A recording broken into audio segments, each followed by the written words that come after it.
What up? It's Jimmy from odds.com. This is a clip from our big NBA show for Friday, January 22nd. 11-game card, a beauty card. To check out the entire show, just hit the link at the bottom of the screen. It's available exclusively on odds.com. Let's continue rolling. Man. Next up for us is Miami Heat at Toronto Raptors. Offshores have not offered us anything at this point, but we do have FanDuel, thankfully. FanDuel has put the Raptors as 2-point favorites. And if the Raptors lose, again to the Heat, they're a lottery team to me. Like I just can't comprehend how, when I look at the Miami Heat roster and look at the Raptors roster, I'm like, I don't get it. And the Raptors game was very, very difficult to watch, man. Heat 6-7, 2-4 on the road. Raptors 5-9, 4-3 at home. Amalie Arena, Tampa, Florida. Heat 14th in pace, 100.21 possessions a game. Raptors 22nd, 98.4 possessions a game. These teams met here Wednesday night, a 111-102 victory for Miami. It was the Heat's second straight win. Heat shot 48.8% from the field, 45% from three. Kendrick Nunn came off the bench, 9 for 12. Game high 28 points. He had 8 rebounds, 5 assists. He had the game high plus minus. Tyler Hero questionable to play with a shoulder injury. Jimmy Buckets out again, COVID protocols. Myers Leonard out with the shoulder injury. And now we have Dragic as questionable to play. The Raps just continue to play awful. 39.8% from the field, 32.7% from three. Van Fleet, 24 points, 9 assists. Dutch cashed on the Van Fleet prop. That was beautiful. Lowry was 2 for 12 from the field, 1 for 10 from three. Boucher and Powell, who've been so good off the bench, were each a minus 17 on the floor. Siakam groin is listed as questionable for Friday's game against the Heat. I want to go back to the Raptors, but I also like money. So I just don't see a way I could. If Siakam wasn't questionable with the groin injury, maybe I do, but I don't know what I'm just at a loss with this basketball team. Wham bam, Heat, Raptors. Yeah, we got burned last time with the Raptors, so it doesn't make sense for us to go back with it.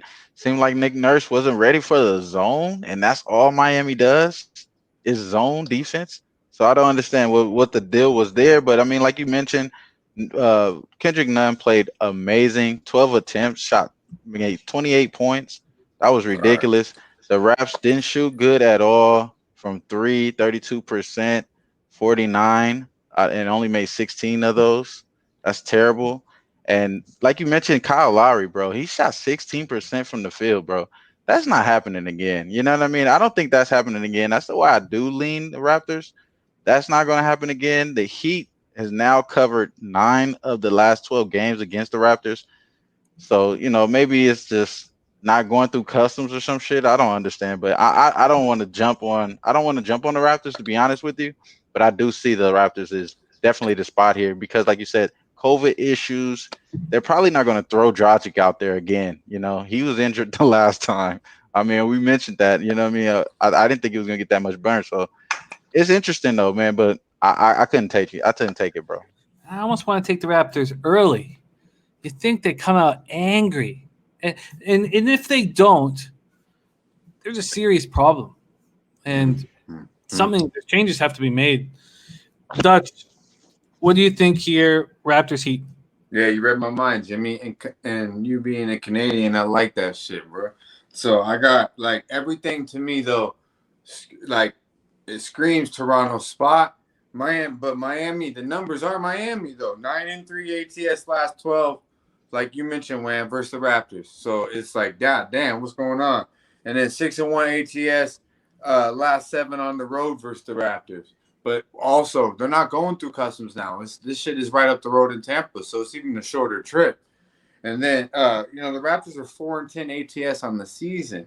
So if you're back in the Raptors, you're not a very happy camper right now. But I was literally thinking everything screams to me Toronto. But how can I bet Toronto with all these numbers? And Jimmy said it. I could bet them early. So what I'm going to do is I'm going to bet them motherfucking first quarter. Now, actually, Jimmy, let's lock in first half because I don't want to go first half and first quarter and first half. But let's go ahead and lock in first half Toronto. because I do believe they're going to win this game, but it's hard for me to pull the trigger when I see all the numbers point against that. But I do believe they will come out pissed off. And from the roster standpoint, they have a better roster right now than what Miami has. Right. So the coach better have them prepared. What the fuck does this game mean to Miami? They did their job. They won 1 out of 2. They're going to go home. Toronto, this means a little bit more to them in my perspective. Honestly, this is probably a really nice spot for Toronto. We should probably load up, but I'm just going to take it easy, go first half on Toronto, and lock it down and keep it moving. And last game was their 13th game and their 10th starting lineup. They have no consistency as well, man. Like Miami has no consistency. So I do. You guys may be talking me in it though, bro. To be honest with you. And I think Van Fleet and all these guys are going to have. Like I mentioned, Miami's backcourt is suspect to me. So Van Fleet and Harrow and Lowry, especially Lowry, after having that bad game, should bounce back. But I'm not going to go too heavy on this game. I'm going to strictly go first half, no props, nothing else. Keep it easy and peasy. And Toronto, though, is the spot here in this game. And what about Kyle Lowry bouncing back? What about Facts. bouncing back like the leader he is? So not just points, but points, rebounds, and assists. It's at 30. I like Kyle Lowry, but I feel like he gets juiced on the props. So I'm going to take a look at it, Jim. I haven't seen anything. I haven't looked into it too hard. I haven't even looked into too much of the matchups. He did have a bad game against this one. We had the NFL show, so I didn't go too hard on props. So don't be surprised if I hit you hard in the morning with the props. We go big, baby, because we're 3-0 fresh off these motherfuckers, man. Fire sale, baby. Yeah, baby. I think that points, rebounds, and assists at 32.5. Well, get it, bro. Get it. That is out. So the player props are out, even though there's not a first half. Like I said, I didn't get a chance to really go too heavy on. I did a few. 32.5 is nice. But I did see that Kyle Lowry had a bad game. This, to me, was a Van Fleet because the matchups. But if Dragic and Nunn are playing point guard, then why the fuck wouldn't Lowry get off? It's just a matter of him making his shots, right? Absolutely.